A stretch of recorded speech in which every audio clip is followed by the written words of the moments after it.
Selingkuh itu tak hanya tentang hati yang hancur, tapi juga tentang aib yang menggerogoti. Saat skandal suamiku terkuak, di desa kecil ini, aku harus berjuang mati-matian. Namun, sampai kapan aku bisa menahan badai ini demi sebuah nama?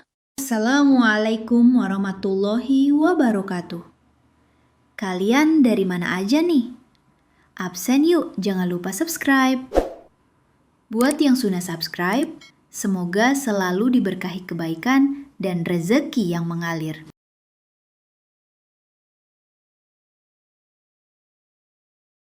Aku selalu bangga dengan rumah kecil kami di ujung desa ini. Dinding bambu yang rapi, atap genteng merah yang selalu bersih, dan halaman depan yang dipenuhi tanaman bunga kantung semar milikku. Semua itu adalah cerminan dari pernikahan kami yang, setidaknya di mata orang kampung, adalah impian. Suamiku, dia adalah kebanggaan keluarga kami, seorang guru honorer yang santun, jarang pulang larut, dan selalu sigap membantu urusan tetangga. Aku, sebagai istri, bertugas menjaga rumah, mengurus kebutuhan suami, dan sesekali membantu ibu di warung kelontong. Kehidupan kami, bagi siapapun yang melihat, adalah definisi dari ketentraman. Namun, di balik semua keindahan itu, ada retakan halus yang mulai mengintai. Seperti batik tua yang seratnya mulai menipis, pernikahan kami perlahan kehilangan warnanya. Bukan karena pertengkaran besar, bukan pula karena ketidakcocokan yang kentara.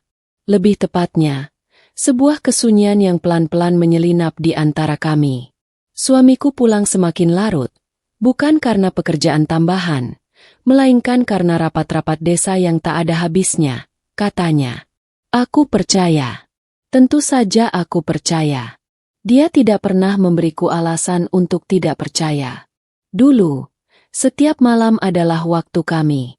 Kami akan duduk di teras, bercerita tentang apa saja yang terjadi hari itu. Dia akan bercerita tentang murid-muridnya yang lucu. Aku akan bercerita tentang ibu-ibu yang menawar harga sabun di warung. Mata kami akan bertemu, dan ada kehangatan yang menjalar. Sekarang, waktu itu hampir tidak ada. Kalaupun ada, tatapannya sering kosong, pikirannya entah melayang kemana. Dia hanya mengangguk atau bergumam pendek. Aku merindukan tawa renyah kami yang dulu sering pecah di tengah malam sunyi. Merindukan sentuhan tangannya yang dulu selalu mencari tanganku di bawah meja makan. Merindukan percakapan kami yang dulu tak pernah habis sampai kantuk menyerang. Semua itu seolah lenyap di telan kesibukan yang tak berujung. Aku mencoba bertanya, mencoba mendekat. Namun selalu ada dinding tak kasat mata yang menghalangi. Aku ingat suatu sore, saat aku sedang menyiram bunga kantung semar. Aku melihatnya duduk di bangku teras, termenung. Wajahnya terlihat lelah. Atau mungkin, sedih? Aku mendekat, mencoba menyentuh bahunya. Namun dia tersentak, seperti kaget akan kehadiranku. Ada apa? Tanyaku lembut. Dia hanya menggeleng. Tidak apa-apa, hanya sedikit lelah. Kata-kata itu terdengar hambar, tanpa emosi, tanpa kehangatan. Aku menghela napas, memutuskan untuk tidak memaksa. Malam itu, saat dia tertidur pulas di sampingku, aku menatap langit-langit kamar. Rasa hampa mulai menggerogoti. Aku merasa sendirian, meskipun ada seseorang yang berbaring di sebelahku. Aku mulai bertanya-tanya, apakah ini yang namanya pernikahan? Apakah semua pasangan merasakan hal yang sama? Aku berusaha meyakinkan diriku bahwa ini hanyalah fase, bahwa kami akan melewati ini. Namun, jauh di lubuk hatiku, ada kegelisahan yang tumbuh. Pagi harinya, sebelum matahari terbit, aku sudah sibuk di dapur. Aroma nasi goreng dan kopi hitam memenuhi udara. Suamiku terbangun, mandi, lalu duduk di meja makan. Kami makan dalam diam, seperti biasa. Dia sibuk dengan ponselnya. Sesekali tersenyum tipis melihat layarnya. Aku merasa ada yang aneh. Senyum itu bukan senyum yang dia tunjukkan padaku belakangan ini. Itu senyum yang lebih lepas, lebih tulus. Untuk siapa? Aku mencoba mengusir pikiran buruk itu. Namun, benih kecurigaan itu telah tertanam. Kecil, halus, namun terus tumbuh. Aku mulai memperhatikan kebiasaan barunya. Ponsel yang tak pernah lepas dari tangannya, bahkan saat tidur. Kebiasaan menjawab panggilan telepon di luar rumah, dengan suara berbisik. Alasan-alasan rapat desa yang semakin sering dan semakin larut. Aku mencoba menepisnya, mencoba membenarkan. Ini suamiku. Aku mengenalnya. Dia tidak mungkin. Tetapi, hati kecilku berkata lain. Ada sesuatu yang tidak beres. Firasat seorang istri. Mungkin. Aku mulai merasa gelisah setiap kali dia pergi bekerja. Setiap dering ponselnya membuatku tersentak. Setiap tawa yang kudengar dari luar, membuatku bertanya-tanya. Dunia yang dulu terasa damai dan aman, kini perlahan terasa seperti ladang ranjau, menunggu untuk meledak kapan saja. Aku berdoa semoga semua ini hanya perasaanku saja. Aku mencoba untuk tetap sibuk, agar tidak terlalu memikirkan hal-hal yang tidak-tidak. Aku sibuk di warung ibu, melayani pembeli, menghitung persediaan. Namun, setiap kali ada celah dalam kesibukanku, pikiran itu kembali. Bayangan suamiku, senyum misteriusnya, bisikan teleponnya. Aku tahu aku harus mencari tahu. Demi ketenangan batinku, demi rumah tangga kami. Suatu siang, saat dia sedang tidur siang, aku memberanikan diri. Tanganku gemetar saat meraih ponselnya. Hatiku berdegup kencang seperti genderang. Aku tahu ini salah, tapi rasa penasaran dan takut yang mendalam mendorongku. Layar ponselnya terbuka. Aku melihat beberapa pesan baru. Pesan dari nomor tak dikenal. Aku menarik napas dalam-dalam, bersiap menghadapi apapun yang akan kutemukan. Mataku terpaku pada deretan kalimat itu. Kalimat-kalimat manis, janji-janji yang tak pernah kudengar darinya lagi, dan sebuah nama yang asing bagiku. Aku merasa duniaku runtuh. Rasanya seperti ribuan jarum menusuk-nusuk jantungku. Semua keraguan, semua firasat buruk itu, kini menjadi kenyataan pahit. Suamiku, dia telah mengkhianatiku. Genggaman tanganku pada ponsel itu mengerat. Tulisan-tulisan manis di layar, sapaan akrab, dan emotikon hati yang berjejer, terasa seperti belati yang menusuk ulu hatiku. Nama yang tercantum di sana adalah nama perempuan. Bukan nama anggota keluarga, bukan nama rekan kerja. Ini jelas bukan urusan pekerjaan atau rapat desa. Ini adalah bisikan asing yang selama ini menghantui tidurku. Kepalaku pening, seolah dihantam benda tumpul. Dadaku sesak, sulit sekali bernapas. Aku ingin berteriak, menangis sejadi-jadinya, tapi suaraku seolah tertelan dalam kerongkongan. Tubuhku terasa lemas. Hampir saja aku terjatuh jika tidak berpegangan pada meja. Ini nyata, bukan mimpi buruk, bukan paranoia yang selama ini kuciptakan sendiri. Aku membaca ulang pesan-pesan itu, mencari celah, mencari pembenaran. Mungkin salah paham, mungkin hanya teman lama. Namun, setiap kata yang kurangkai ulang di kepalaku, hanya memperjelas kebenaran yang kejam itu. Ada janji bertemu, ada panggilan rindu, ada ungkapan sayang yang tak pernah lagi ia berikan padaku. Hati ini hancur berkeping-keping. Air mataku mulai menetes. Perlahan, lalu semakin deras. Aku berusaha membekap mulut agar tidak mengeluarkan isak tangis yang bisa membangunkan suamiku di kamar.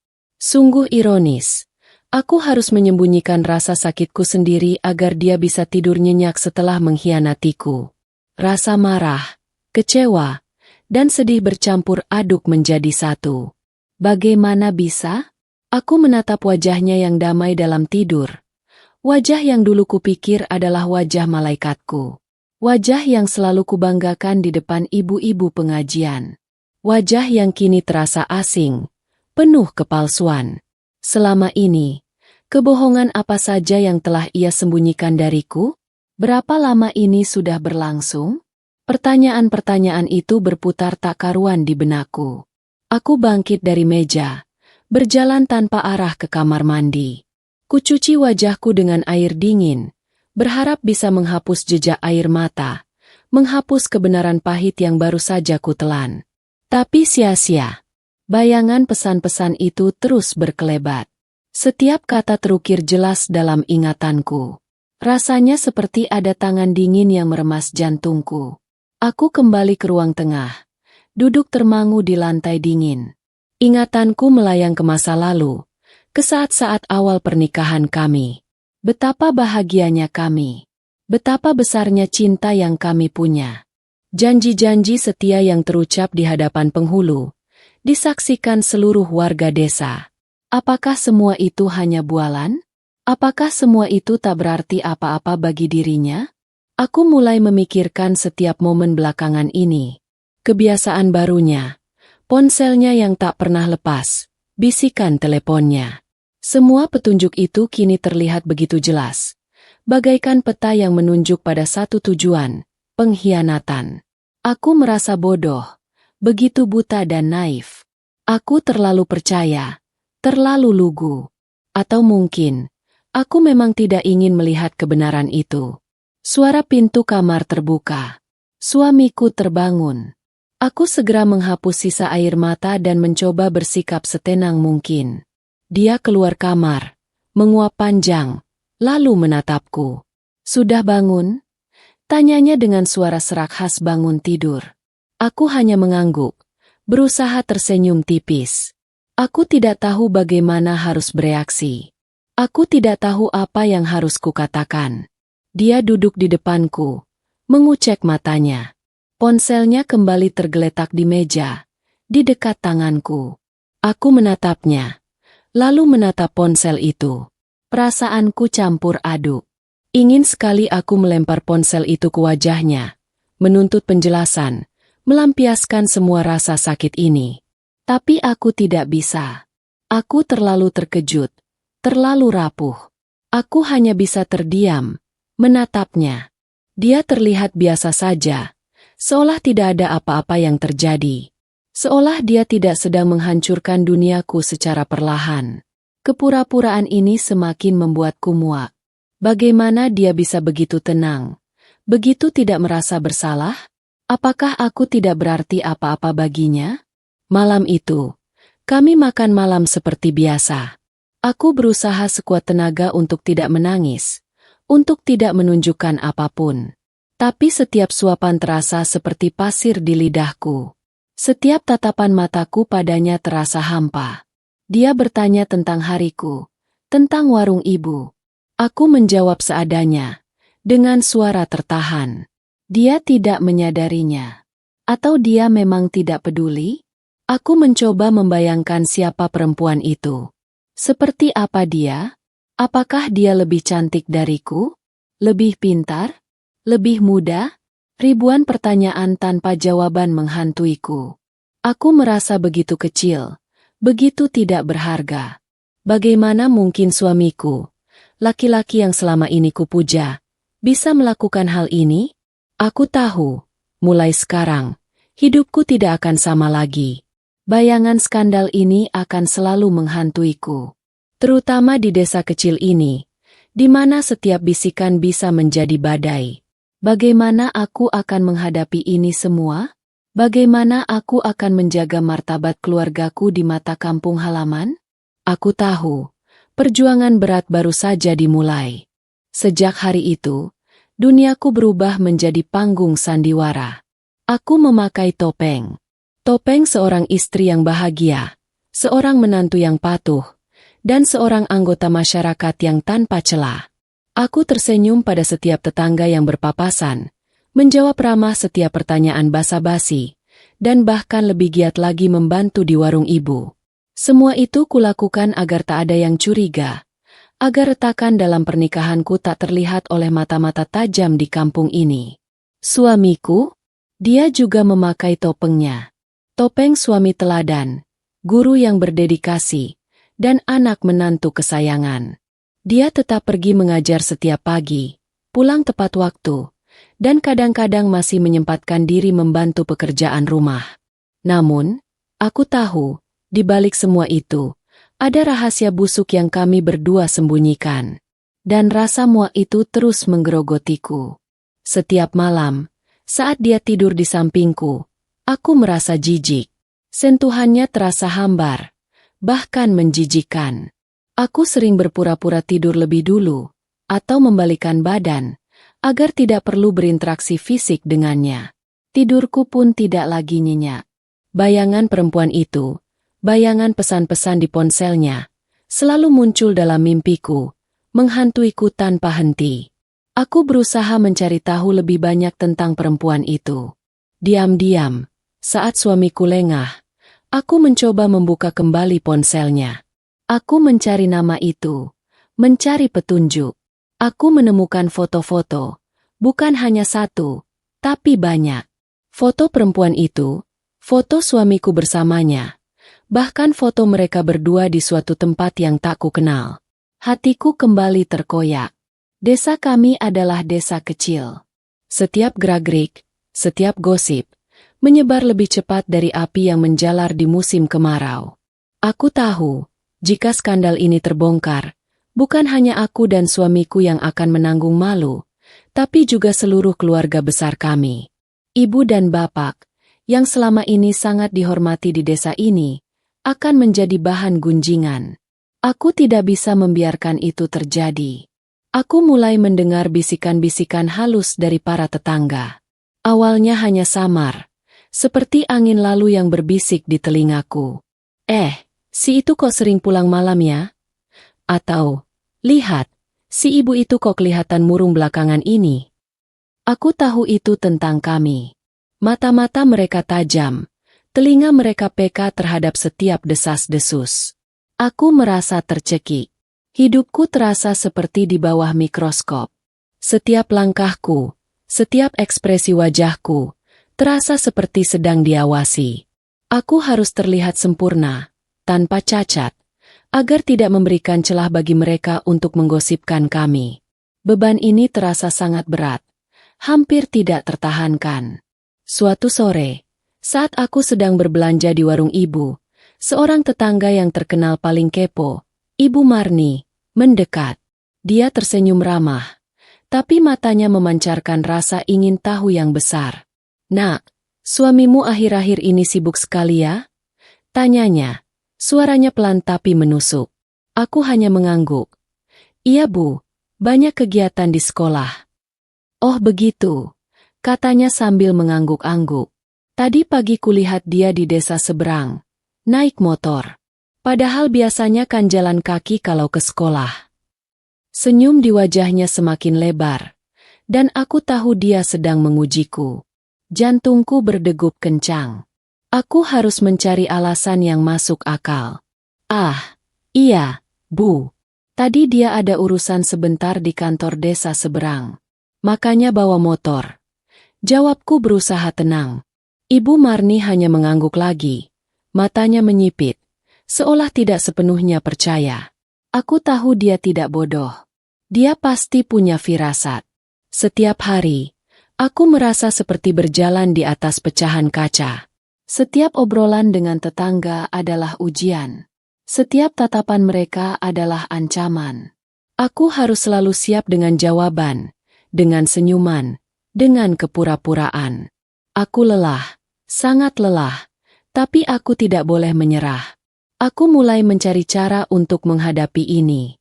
Aku tidak bisa terus-menerus hidup dalam ketakutan dan kepalsuan. Aku harus mengambil tindakan. Tapi tindakan seperti apa? Aku tidak tahu. Aku hanya tahu, aku harus melindungi keluargaku dari aib ini. Aku teringat akan sebuah pepatah lama.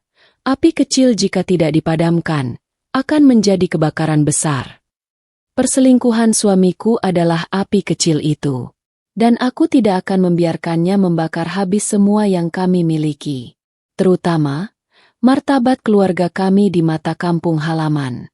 Aku tahu, suamiku harus menjelaskan semuanya padaku. Aku tidak bisa terus hidup dalam kebohongan ini. Aku harus tahu apa yang sebenarnya terjadi, Dan mengapa dia melakukannya? Aku harus menghadapi kebenaran, seberapa pahit pun itu.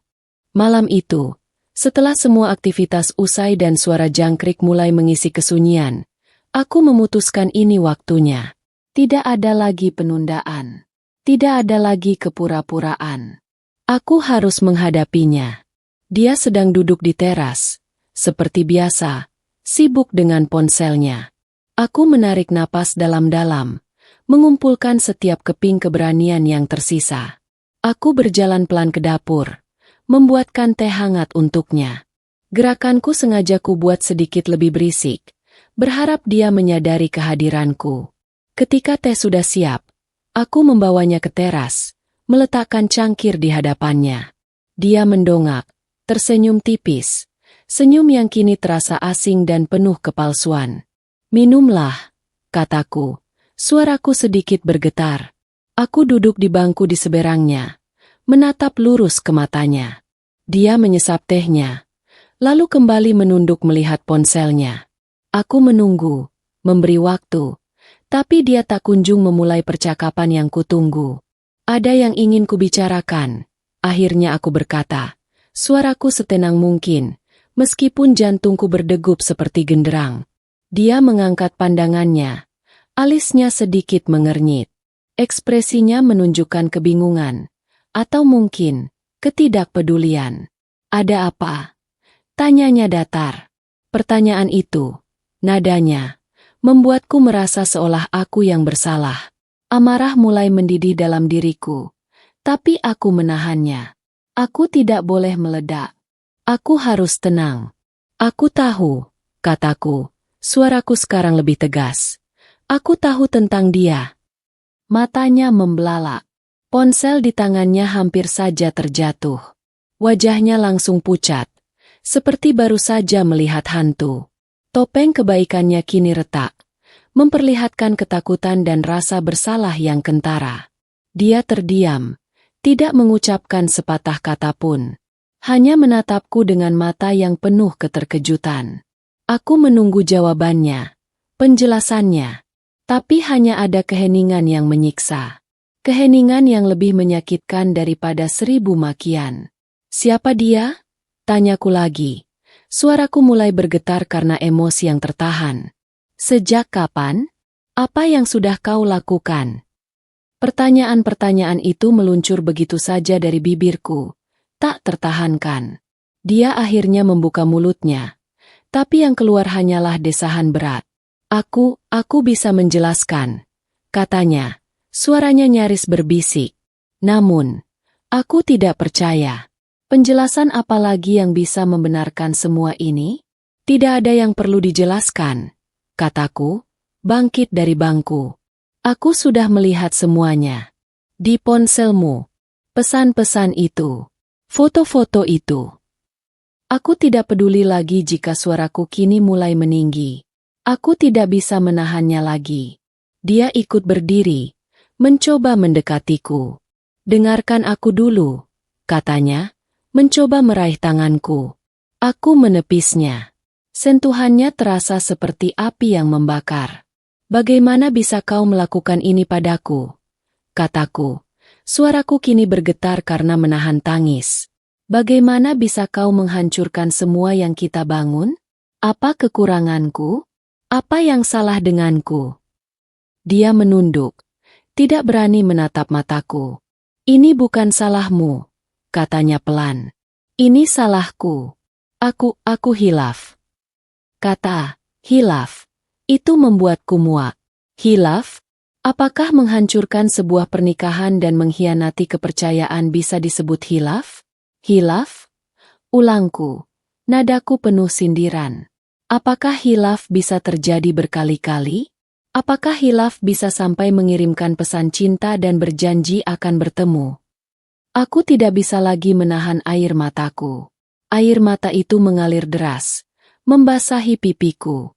Dia masih terdiam, seperti patung. Tidak ada pembelaan, tidak ada penjelasan yang berarti. Hanya keheningan yang memekakkan telinga. Keheningan yang semakin membuktikan bahwa dia memang bersalah, dan dia tidak memiliki keberanian untuk mengakuinya secara jujur. Aku tidak tahu bagaimana aku akan menghadapi ini, kataku. Suaraku pecah karena tangis. Bagaimana aku akan menatap ibu dan bapak? Bagaimana aku akan menatap tetangga-tetangga? Martabat keluarga kita, kau menghancurkannya. Aku berbalik, tidak sanggup lagi menatap wajahnya yang pucat dan penuh rasa bersalah. Aku berlari ke kamar, mengunci diri di dalamnya, dan membiarkan diriku tenggelam dalam tangis yang tak tertahankan. Malam itu, di dapur sunyi, sebuah konfrontasi dingin telah terjadi, dan yang tersisa hanyalah puing-puing kepercayaan. Keesokan harinya, aku harus menghadapi dunia luar. Dengan mata yang bengkak dan hati yang remuk, aku memaksa diriku untuk bangun, berpakaian rapi, dan membantu ibu di warung. Aku tahu, setiap orang yang masuk ke warung akan melihatku, akan melihat perubahan padaku. Aku harus kuat. Saat aku sedang menata jajanan di etalase, Ibu Marni datang lagi, kali ini membawa rombongan ibu-ibu lainnya. Mereka semua tersenyum, tapi mata mereka memancarkan rasa ingin tahu yang tak dapat disembunyikan. Aku tahu, mereka pasti sudah mencium sesuatu. Pagi, Nak, sapa Ibu Marni. Suaranya sedikit lebih tinggi dari biasanya. Kok kelihatannya kurang tidur ya? Atau semalam ada tikus di rumah? Dia tertawa, diikuti tawa renyah ibu-ibu lainnya. Aku tahu itu sindiran. Sindiran untuk apa yang mungkin terjadi di rumahku. Aku hanya tersenyum tipis. Ah, iya, Bu. Sedikit pusing saja. Aku berusaha terlihat sesantai mungkin, seolah tidak ada masalah berarti. Tapi tanganku gemetar saat menuangkan gula ke dalam toples. Pembeli lain datang silih berganti. Setiap obrolan yang terjadi di warung, setiap tawa, setiap bisikan, terasa seperti badai yang menerpaku. Aku merasa seolah semua orang membicarakanku, membicarakan rumah tanggaku. Paranoia ini sungguh menyiksa. Aku mendengar potongan-potongan percakapan. Katanya ada perempuan dari desa seberang. Suaminya kok sering keluar malam ya? Pasti ada apa-apanya itu. Setiap kata terasa seperti jarum yang menusuk telingaku. Aku harus menahan diri agar tidak bereaksi. Ibu, yang berada di sampingku, sesekali melirikku dengan cemas. Dia pasti merasakan ada yang tidak beres. Tapi dia tidak bertanya apapun di depan orang lain. Dia hanya menepuk pelan bahuku, seolah ingin memberiku kekuatan. Siang hari, warung mulai sepi. Ibu duduk di bangku, menatapku dengan mata penuh kekhawatiran. Ada apa? Nak? Tanyanya pelan. Beberapa hari ini kamu terlihat lesu. Dan tadi, ibu mendengar bisikan-bisikan dari para ibu-ibu. Ada apa sebenarnya?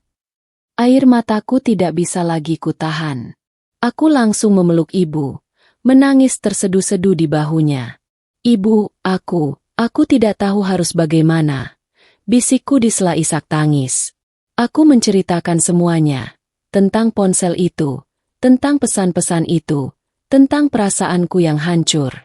Ibu terdiam, memelukku erat. Aku bisa merasakan tubuhnya sedikit bergetar. Dia tidak mengatakan apapun, hanya membiarkanku menangis sampai puas.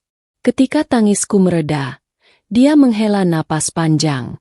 Ini ujian, Nak, katanya, suaranya parau.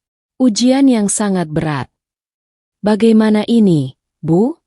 Tanyaku, mendongak menatap wajahnya. Bagaimana aku akan menghadapi semua orang? Bagaimana dengan martabat keluarga kita? Kekhawatiran terbesar adalah bagaimana kami akan dilihat oleh masyarakat desa. Ibu menatapku dalam-dalam. Kita harus kuat. Nak, jangan sampai orang lain melihat kita rapuh. Apalagi di desa kecil ini, di mana aib sekecil apapun bisa menjadi gunjingan seumur hidup. Kata-katanya menampakkan kekhawatirannya yang sama dengan kekhawatiranku. Dia melanjutkan, suamimu dia harus bertanggung jawab. Tapi kita harus berpikir jernih. Jangan sampai emosi mengambil alih. Aku tahu ibu benar. Ini bukan hanya tentang hatiku yang sakit, tapi juga tentang masa depan keluarga kami. Sore itu, saat suamiku pulang, ibu memanggilnya ke teras. Aku hanya bisa menguping dari dapur. Aku mendengar suara ibu yang tegas, lebih tegas dari biasanya. Aku mendengar suara suamiku yang serak, entah karena takut atau menyesal. Aku tidak tahu persis apa yang mereka bicarakan. Tapi aku tahu, ibu sedang memarahinya, meminta pertanggungjawaban. Aku merasa sedikit lega. Setidaknya ada yang membantuku menghadapi ini. Tapi rasa sakit di hatiku belum juga hilang. Malam harinya, suamiku mendekatiku, mencoba berbicara. Aku minta maaf, katanya. Suaranya sangat pelan. Aku tahu aku sudah melakukan kesalahan besar. Aku hanya menatapnya kosong. Permintaan maafnya terasa hambar, tidak mampu menghapus luka yang terlalu dalam. Lalu, kataku, mau apa sekarang? Aku tahu ini adalah langkah pertama. Dia harus mengakui kesalahannya, dan dia harus bersedia untuk memperbaiki ini semua. Tapi bagaimana? Dan apakah aku masih punya keinginan untuk memperbaikinya? Aku tidak yakin. Sejak ibu turun tangan, suasana di rumah sedikit berubah. Suamiku terlihat lebih murung, lebih pendiam, dan yang paling penting, ponselnya tidak lagi menjadi bagian tak terpisahkan dari tangannya. Dia mencoba untuk lebih banyak membantu di rumah, mencoba berbicara denganku, meskipun aku masih sering menghindar. Namun, ketenangan itu hanya bersifat sementara. Aku tahu, masalah ini tidak akan selesai hanya dengan obrolan di rumah.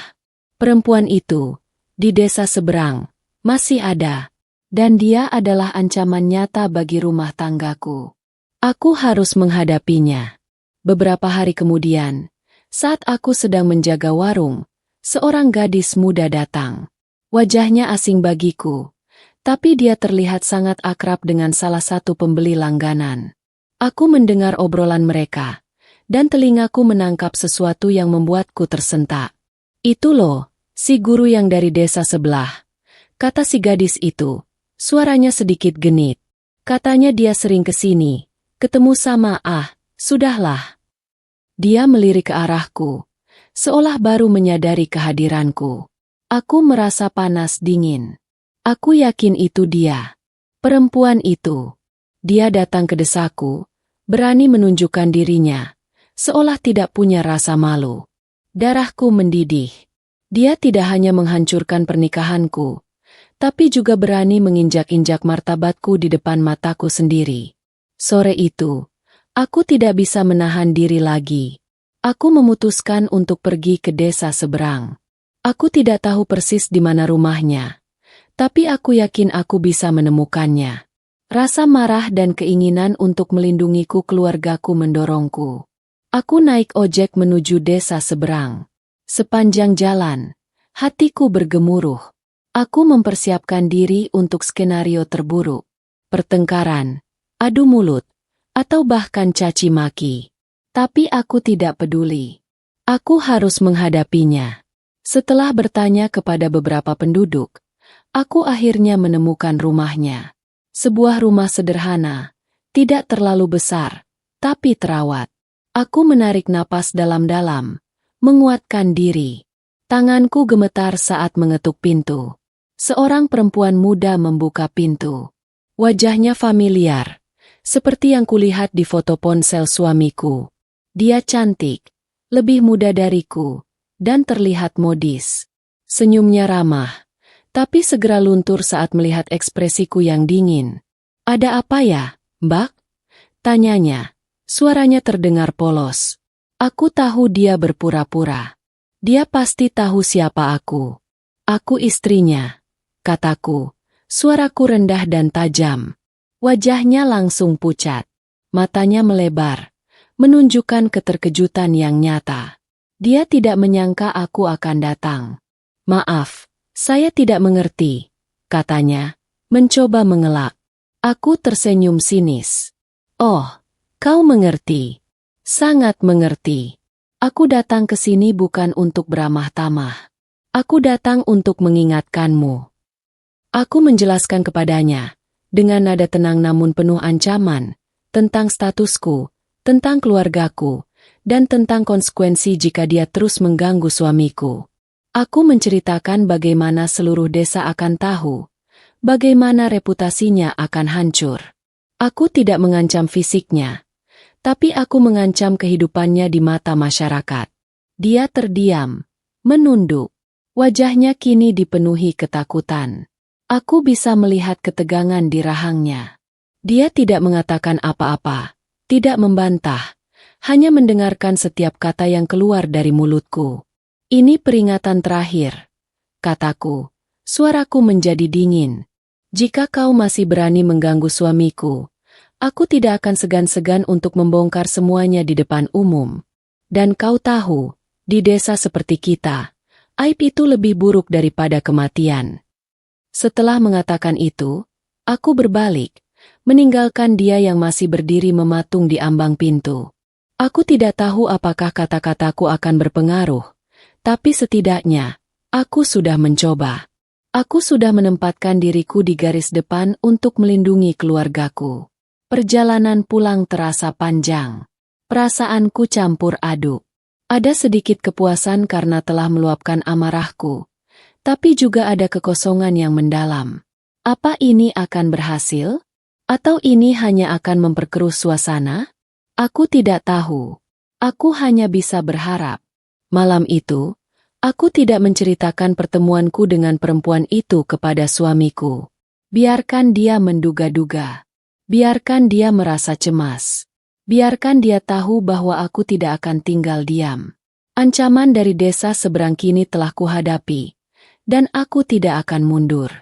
Kepulanganku dari desa seberang membawa aura yang berbeda ke dalam rumah. Aku tidak mengatakan apapun kepada suamiku tentang pertemuanku dengan perempuan itu. Tapi aku tahu, dia merasakan ada perubahan. Aku lebih pendiam, tatapanku lebih tajam, dan ada semacam tekad yang terpancar dari diriku. Suamiku sendiri terlihat semakin gelisah. Ponselnya sering berdering. Tapi dia tidak pernah mengangkatnya di depanku. Dia sering mondar-mandir di halaman, seperti orang kebingungan. Aku tahu, perempuan itu pasti sudah menghubunginya, mungkin menceritakan tentang kedatanganku. Malam itu, saat kami sedang makan malam dalam keheningan yang canggung, ponsel suamiku berdering lagi. Nama si perempuan itu terpampang jelas di layar. Aku menatapnya. Dia menatapku. Ada kepanikan di matanya. Dia buru-buru mematikan ponselnya. Kenapa tidak diangkat? Tanyaku, suaraku datar. Dia tidak menjawab, hanya menunduk, mengaduk-aduk nasinya. Aku tahu siapa yang menelepon, kataku lagi. Nadaku kini lebih tajam. Dia mendongak, matanya penuh ketakutan. Aku tidak ingin diganggu lagi, katanya pelan. Aku tersenyum sinis. Oh ya? Setelah semua yang kau lakukan, sekarang kau tidak ingin diganggu. Aku meletakkan sendokku, bersandar di kursi. Aku sudah menemuinya, kataku. Suaraku pelan tapi jelas. Matanya membelalak, terkejut. Dia tidak menyangka aku akan berani melakukan itu. Apa yang kau lakukan? Tanyanya, suaranya sedikit bergetar. Kenapa kau menemuinya? Kenapa? Ulangku. Kau bertanya kenapa? Setelah semua kebohonganmu, setelah kau menghancurkan martabatku, martabat keluarga ini, kau masih bertanya kenapa? Aku pergi menemuinya untuk memperingatkannya. Untuk menyelamatkan apa yang tersisa dari harga diri kita. Dia terdiam, menatapku dengan tatapan yang sulit diartikan. Rasa bersalah? Penyesalan? Atau mungkin kemarahan karena aku telah ikut campur? Aku tidak tahu. Aku sudah memutuskannya. Katanya akhirnya. Suaranya sangat pelan. Aku sudah memutuskan untuk mengakhiri semuanya dengan dia. Hatiku tidak merasakan apa-apa. Tidak ada kelegaan. Tidak ada kebahagiaan. Hanya kekosongan. Bagaimana aku bisa percaya? Tanyaku. Setelah semua kebohongan yang kau lakukan, bagaimana aku bisa percaya? Dia menunduk lagi, tidak mampu menjawab. Aku tahu, kepercayaan adalah sesuatu yang sangat sulit untuk dibangun kembali setelah dihancurkan. Dan dia sudah menghancurkannya berkeping-keping. Malam-malam berikutnya, suamiku berusaha lebih keras untuk mendapatkan kembali kepercayaanku. Dia sering bercerita tentang pekerjaannya, tentang murid-muridnya. Dia mencoba mengajakku berbicara, mengajakku pergi ke sawah atau ke pasar. Tapi aku masih sulit membuka diri. Luka itu terlalu dalam. Aku melihat dia berusaha. Aku melihat penyesalan di matanya. Tapi itu tidak cukup. Rasa sakit yang dia timbulkan masih terlalu besar. Aku tahu, untuk memulihkan semuanya, butuh waktu yang sangat lama, dan mungkin, itu tidak akan pernah bisa kembali seperti semula. Perlahan, kabar tentang masalah di rumah kami mulai menyebar di desa. Meskipun tidak ada yang berani menyebutkan perselingkuhan secara langsung, bisikan-bisikan itu semakin kencang. Aku tahu, sebentar lagi, badai itu akan datang. Aku mulai mendengar obrolan dari warung sebelah, dari ibu-ibu yang berbelanja, tentang guru yang itu, dan perempuan dari desa seberang. Mereka tidak menyebut nama, tapi semua orang tahu siapa yang mereka maksud. Aku merasa malu, sangat malu. Aku tahu, kami harus melakukan sesuatu. Jika tidak, martabat keluarga kami akan hancur di mata kampung halaman. Aku tidak bisa membiarkan itu terjadi. Aku harus menemukan cara untuk membungkam bisikan-bisikan itu, untuk membersihkan nama kami. Aku tahu, suamiku harus menunjukkan penyesalan yang nyata kepada semua orang. Bukan hanya kepadaku, tapi juga kepada keluarga besar kami, kepada tetangga, kepada seluruh desa. Dia harus menebus kesalahannya. Badai itu mulai terasa. Tekanan dari masyarakat semakin kuat. Aku merasa seperti terpojok. Tapi aku tidak akan menyerah. Aku akan berjuang. Demi diriku, demi keluargaku, dan demi martabat kami di mata kampung halaman. Situasi di desa semakin tidak nyaman. Setiap pasang mata seolah memandangi kami dengan rasa ingin tahu bercampur kasihan. Bisikan-bisikan itu, meskipun tidak lagi setajam dulu, tetap terasa seperti duri yang menusuk. Aku tahu, kami harus mengambil langkah konkret untuk meredakan suasana dan mengembalikan martabat keluarga. Ibu adalah orang yang paling mengerti. Dia tahu bahwa di desa kecil ini, tradisi dan pandangan masyarakat memiliki kekuatan besar. Maka, dia mengusulkan sebuah ritual. Bukan ritual mistis, melainkan sebuah bentuk pertanggungjawaban sosial yang diakui oleh adat dan norma di desa kami. Ini adalah upaya untuk menunjukkan penyesalan dan meminta maaf secara terbuka kepada masyarakat. Awalnya, suamiku keberatan. Wajahnya terlihat malu dan enggan. "Apa harus begitu, Bu?" tanyanya dengan suara pelan. Ibu menatapnya tajam. "Jika kau ingin martabat keluarga ini kembali, jika kau ingin istrimu ini bisa berjalan tegak di desa ini, maka ini harus dilakukan. Tidak ada pilihan lain." Suamiku akhirnya mengangguk. Pasrah. Ritual itu dimulai dengan acara pengajian kecil di rumah kami. Bukan pengajian biasa, melainkan pengajian yang dihadiri oleh sesepuh desa, tokoh agama, dan beberapa perwakilan dari keluarga besar kami. Aku menyiapkan segala sesuatunya dengan hati-hati, memastikan semua tampak sempurna. Aku tahu, ini adalah kesempatan kami untuk menunjukkan ketulusan. Di hadapan mereka semua, dengan suara bergetar dan air mata yang tak tertahankan, aku menceritakan sebagian kecil dari rasa sakit yang kurasakan. Aku tidak menyebutkan detail perselingkuhan itu, tapi aku berbicara tentang ujian dalam rumah tangga, tentang pentingnya kesetiaan, dan tentang bagaimana kami sebagai pasangan telah belajar dari kesalahan. Aku menekankan bahwa kami ingin memperbaiki semuanya. Kemudian giliran suamiku. Dia berdiri di hadapan semua orang. Wajahnya pucat dan penuh penyesalan. Aku bisa melihat tangannya gemetar. Dia mengakui kesalahannya, mengakui bahwa dia telah membuatku kecewa, dan membuat malu keluarga besar. Dia berjanji akan menjadi suami yang lebih baik, akan lebih berhati-hati dalam setiap langkahnya, dan akan menjaga kepercayaan yang telah hancur. Suaranya pecah di beberapa bagian. Aku bisa melihat air mata menetes dari matanya. Dia tidak hanya meminta maaf kepadaku, tetapi juga kepada ibu dan bapak, kepada seluruh keluarga, dan kepada masyarakat desa yang telah ia kecewakan. Ada ketulusan di sana, ketulusan yang akhirnya kurasakan setelah sekian lama. Sesepuh desa dan tokoh agama memberikan nasihat. Mereka berbicara tentang pentingnya kesabaran, keikhlasan, dan pengampunan. Mereka mengingatkan kami tentang ajaran agama tentang menjaga keutuhan rumah tangga. Aku mendengarkan setiap kata dengan saksama, mencoba meresapi setiap nasihat. Setelah pengajian, suasana terasa sedikit lebih ringan. Para tetua dan perwakilan keluarga memberikan dukungan dan doa. Mereka mengatakan bahwa setiap orang bisa berbuat salah, dan yang terpenting adalah keinginan untuk bertobat dan memperbaiki diri. Aku merasa sedikit lega, beban di dadaku sedikit terangkat. Namun, aku tahu, ini baru permulaan. Ritual ini hanya sebuah simbol. Pembuktian nyata ada pada tindakan suamiku sehari-hari, dan pada bagaimana kami berdua akan membangun kembali kepercayaan yang telah hancur. Ini adalah janji yang harus ditepati. Keesokan harinya, suamiku pergi ke masjid desa untuk sholat subuh.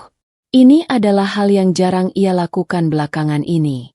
Sepulang dari masjid, dia langsung membantuku membersihkan halaman, pekerjaan yang dulu sering ia abaikan. Dia juga lebih sering berinteraksi dengan ibu dan bapak, berbicara tentang rencana masa depan, tentang bagaimana ia akan lebih fokus pada keluarga. Meskipun masih ada keraguan dalam diriku, aku melihat usahanya. Aku melihat perubahan kecil yang ia tunjukkan. Aku tahu, proses ini akan sangat panjang dan sulit. Tapi setidaknya, ada harapan. Di warung ibu, aku bisa merasakan perbedaan. Bisikan-bisikan itu mereda. Beberapa tetangga bahkan datang kepadaku, menepuk bahuku, dan memberikan dukungan. Yang sabar ya, Nak. Semua ada hikmahnya, kata Ibu Marni. Kali ini dengan nada tulus, tidak ada lagi sindiran di matanya. Aku tahu, martabat keluarga kami belum sepenuhnya pulih. Namun, dengan ritual tebus dosa ini, kami telah menunjukkan kepada seluruh kampung bahwa kami berani menghadapi kesalahan, kami berani meminta maaf, dan kami bertekad untuk memperbaiki semuanya. Ini adalah langkah penting dalam upaya kami menyelamatkan harga diri di mata kampung halaman. Sejak ritual itu, hidup kami memasuki fase yang berbeda. Bukan lagi fase kepura-puraan, melainkan fase penyembuhan yang lambat dan menyakitkan. Setiap pagi, aku terbangun dengan jejak luka yang masih terasa di hatiku. Namun di sisi lain, ada pula benih harapan yang mulai tumbuh, sangat kecil, namun nyata. Suamiku berusaha keras. Dia benar-benar mengubah dirinya. Dia tidak lagi sibuk dengan ponselnya, bahkan sering meninggalkannya di rumah saat pergi mengajar. Dia pulang tepat waktu, dan menghabiskan lebih banyak waktu bersamaku dan ibu di rumah. Dia mencoba membuka percakapan, menceritakan segala sesuatu yang terjadi padanya, dan mendengarkanku dengan sabar. Meskipun begitu, membangun kembali kepercayaan adalah hal yang paling sulit. Setiap kali dia tersenyum, aku mencari tahu apakah ada kebohongan di baliknya. Setiap kali dia mengucapkan kata cinta, aku bertanya-tanya apakah itu tulus atau hanya upaya untuk menebus kesalahan. Luka itu masih basah, dan setiap sentuhan, meskipun berniat baik, kadang terasa perih. Aku sering merenung, mempertanyakan apakah aku bisa memaafkan sepenuhnya. Apakah aku bisa melupakan rasa sakit dan pengkhianatan itu? Terkadang, amarah dan kekecewaan itu kembali membanjiriku, membuatku ingin berteriak dan menyerah. Tapi kemudian, aku melihat wajah ibu, melihat tatapan tulus suamiku, dan teringat akan martabat keluarga yang harus kujaga. Suatu sore, saat kami sedang duduk di teras, suamiku memegang tanganku. "Aku tahu ini tidak mudah untukmu," katanya, suaranya pelan. "Aku tahu aku sudah melukaimu sangat dalam. Tapi tolong, beri aku kesempatan. Aku akan membuktikan bahwa aku pantas mendapatkan kepercayaanmu lagi." Aku menatap matanya. Kali ini, tidak ada kepalsuan. Hanya ada penyesalan yang mendalam dan tekad yang kuat. Aku menghela napas panjang. "Aku tidak tahu. Aku benar-benar tidak tahu," kataku jujur. "Luka ini terlalu besar. Tapi aku melihat usahamu. Itu saja." Perlahan, sangat perlahan, dinding di antara kami mulai runtuh. Kami mulai melakukan hal-hal kecil bersama lagi. Berjalan-jalan ke sawah saat senja, memasak makan malam bersama, atau sekadar duduk diam di teras menikmati bintang. Percakapan kami mulai mengalir lagi, meskipun topik-topik sensitif masih sering kami hindari. Di desa, bisikan-bisikan tentang kami mulai mereda sepenuhnya. Masyarakat melihat perubahan pada suamiku, dan mereka melihat bagaimana kami berusaha untuk memperbaiki semuanya. Mereka mulai kembali menerima kami, kembali menghormati keluarga kami. Martabat yang sempat tercoreng, kini perlahan kembali bersinar. Aku bahkan mendengar beberapa ibu-ibu di warung memuji suamiku. "Lihat, Pak Guru itu sekarang rajin sekali di masjid," kata mereka. "Pantas saja istrinya sabar sekali." Aku hanya tersenyum, dalam hati bersyukur bahwa upaya kami mulai membuahkan hasil. Namun, satu hal yang tidak bisa dihapus adalah jejak luka itu. Luka itu akan selalu ada, menjadi pengingat tentang masa lalu, tentang kesalahan yang pernah terjadi. Tapi aku mulai belajar untuk hidup berdampingan dengan luka itu. Belajar untuk tidak membiarkannya menguasai diriku. Suatu hari, aku menemukan suamiku sedang membersihkan tanaman kantung semar milikku. Dia terlihat serius, mencabuti rumput liar dan menyiramnya dengan telaten. Aku mendekat, memperhatikannya. Dia mendongak, tersenyum padaku. Senyum yang tulus, tanpa beban. "Ini kan bunga kesayanganmu," katanya. "Harus dirawat baik-baik, agar tidak layu." Kata-katanya terasa seperti metafora untuk pernikahan kami. Pernikahan yang sempat layu, kini sedang kami coba siram kembali dengan kesabaran dan ketulusan. Aku tidak tahu apa yang akan terjadi di masa depan. Aku tidak bisa menjamin bahwa semua akan kembali seperti semula. Tapi aku tahu satu hal, kami sedang berjuang. Kami sedang berusaha. Dan benih harapan itu, sekecil apapun, sudah mulai menampakkan dirinya di tanah hati kami. Waktu terus berjalan, membawa kami melewati hari-hari, minggu-minggu, hingga bulan-bulan. Desa kami tetaplah desa kecil yang damai, dengan segala rutinitas dan kehangatannya. Namun, bagi kami, setiap hari adalah lembaran baru dalam babak penyembuhan ini. Luka itu memang takkan hilang sepenuhnya, tapi ia telah berubah menjadi sebuah bekas luka, pengingat akan badai yang pernah kami lalui. Suamiku kini benar-benar menjadi laki-laki yang berbeda. Dia kembali menjadi sosok yang dulu ku kenal, bahkan lebih baik. Dia lebih perhatian, lebih peka, dan yang paling penting, dia transparan. Tidak ada lagi rahasia, tidak ada lagi bisikan telepon yang mencurigakan. Ponselnya kini tergeletak bebas di meja, tanpa rasa takut di hatiku. Kepercayaan, meski dibangun kembali dengan susah payah, kini mulai bersemi. Kami kembali menemukan kehangatan dalam pernikahan kami. Malam-malam di teras kembali diisi dengan tawa dan cerita. Dia sering membantuku di warung ibu, atau sekadar duduk menemaniku sambil membaca buku. Kami bahkan mulai merencanakan sesuatu untuk masa depan, sesuatu yang dulu terasa begitu jauh dan tidak mungkin terwujud. Hubunganku dengan ibu dan bapak juga semakin erat. Mereka menjadi tiang penyangga yang kuat saat badai menerpa. Mereka tidak pernah menghakimi, hanya memberikan dukungan dan nasihat. Keluarga besar kami pun kembali berkumpul, tanpa ada lagi kecanggungan atau bisikan-bisikan aneh. Martabat keluarga kami, yang sempat terpuruk, kini tegak kembali di mata kampung halaman.